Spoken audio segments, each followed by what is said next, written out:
Good morning mga kaibigan ko sa Reels, mga followers ko.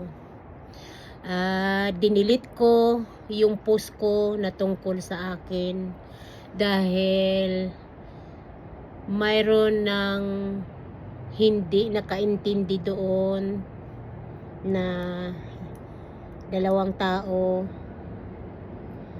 kaya nagkaroon ng mga sagutan ng mga ibang mga followers din.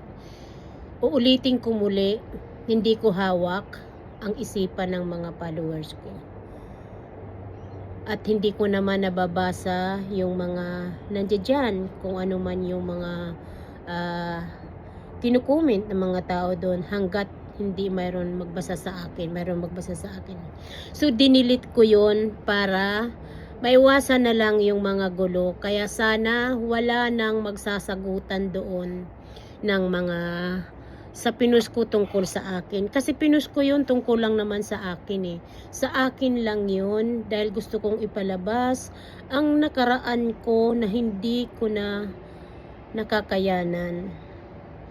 So, dinilit ko yun para manahimik ang ibang tao na hindi sumasan-ayon sa akin. Ngayon kung hindi ka man sumasan-ayon sa akin, ay hayaan mo na lang ako dahil yung post ko ay para sa akin, hindi para sa iyo. Akin yun. Malapit ko na rin matanggap ang katuwiran ng pinagtanggol ko. Ano ba yung tawag doon sa tawag doon? Malapit ko na matanggap ang kinakamkam kong matagal na 50 years. Hindi ko alam kung ano ibig sabihin sa Tagalog na yun, anyhow.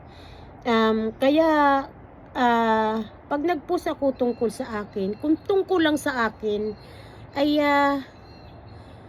okay lang yun. Kasi wala naman akong pinupost na ibang tao o kaibigan ko o kakilala ko na para sa kanila. Para sa akin yung pinupost ko. Kaya kung nasaktan man kayo, kung kayo ang nahiya sa pinost ko, ay pasensya naman.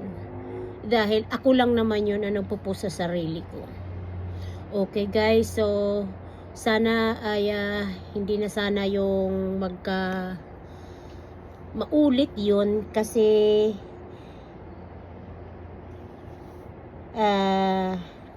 sa tungkol namang ganyan na bagay, sa akin lang naman yung pinupost ko, hindi para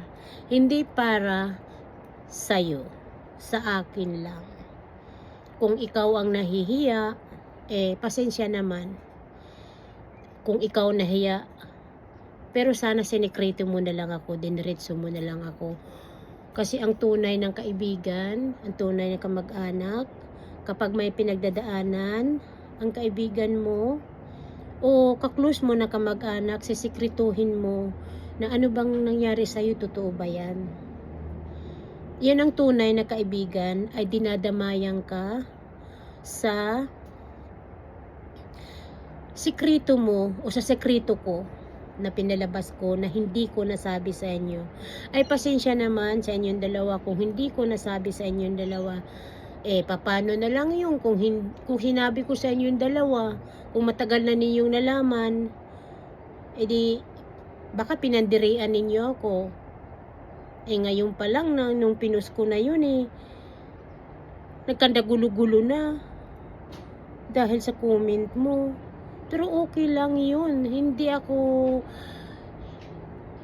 ako masyadong nasaktan dahil nasa social media ako. Kaya inuulit ko, kung mayroon man sa'yo sumagot na mga followers ko, ay pasensya naman dahil siguro kung sa'yo din nangyari yon, ay mayroon ding magtatanggol sa'yo siguro. Pero katulad nga ng sabi ko, kahit kayo, hindi ko naman hawak ang isipan ninyo mo kung ano ang i-comment mo doon sa post ko.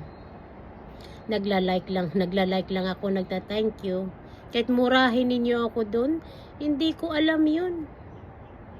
Hanggat hindi mayroon magsumbong sa akin na ganun. So, marami naman na nakakita. Di sana, wag ka nang makipag-away.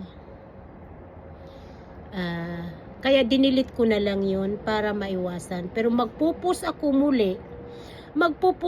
muli sa tungkol nangyari sa akin sa buhay ko. Ipupus ko muli yun. At sana, wag ka nang, kung tinuturing mo pa akong kaibigan, magtanong ka muli sa akin. Sasagutin ko at aaminin ko sa inyo ano nangyari nung nakaraan ng buhay ko. Parang maalala mo kaya yung ganon, yung parang yung tawag doon, yung kay Charo Santos, yung ganon. Doon naman sa mga followers ko, kung mayroon mag-comment na doon na hindi maganda, hayaan na lang ninyo, huwag na lang kayo sumagot. Magta-thank you na lang ako. So, hayaan mo na lang ako. Maraming salamat. Salamat.